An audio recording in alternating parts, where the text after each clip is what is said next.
లేవియ కాండము 1వ అధ్యాయము. యెహోవా మోషేను పిలిచి ప్రత్యక్షపు గుడారంలో నుండి అతనికి ఇలాగు సెలవిచ్చెను. నీవు ఇశ్రాయేలీయులతో ఇట్లనుము, మీలో ఎవరైనను యెహోవాకు బలి అర్పించినప్పుడు గోవుల మందలో నుండి గాని, గొర్రెల మందలో నుండి గాని, మేకల మందలో నుండి గాని దానిని తీసుకొని రావలెను.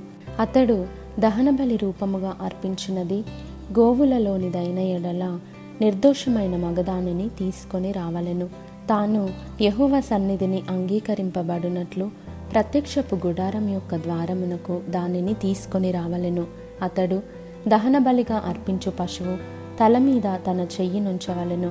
అతని నిమిత్తము ప్రాయశ్చిత్తము కలుగునట్లు అది అతని పక్షముగా అంగీకరింపబడును.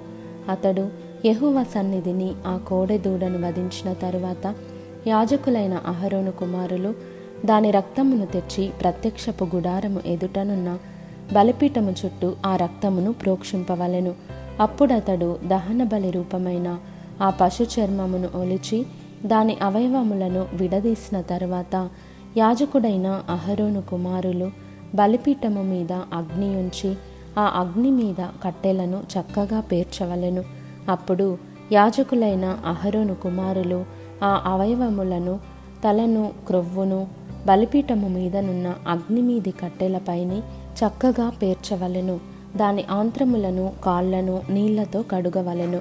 అది యెహోవాకు ఇంపైన సువాసన గల దహనబలి అగునట్లు యాజకుడు దానినంతయు బలిపీఠము మీద దహింపవలెను.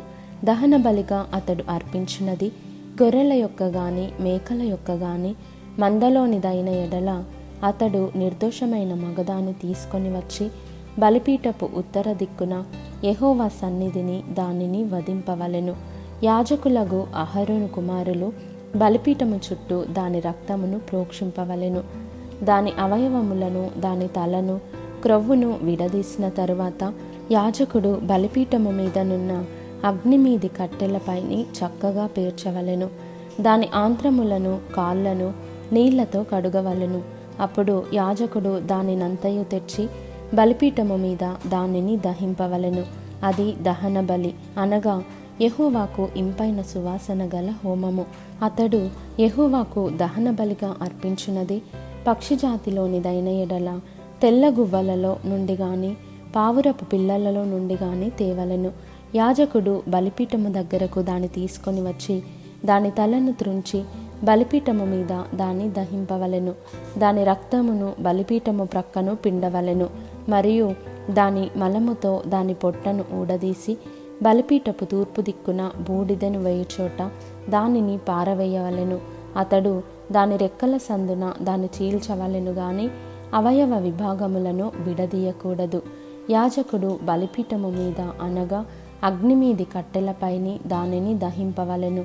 అది దహన బలి, అనగా యెహోవాకు ఇంపైన సువాసన గల హోమము.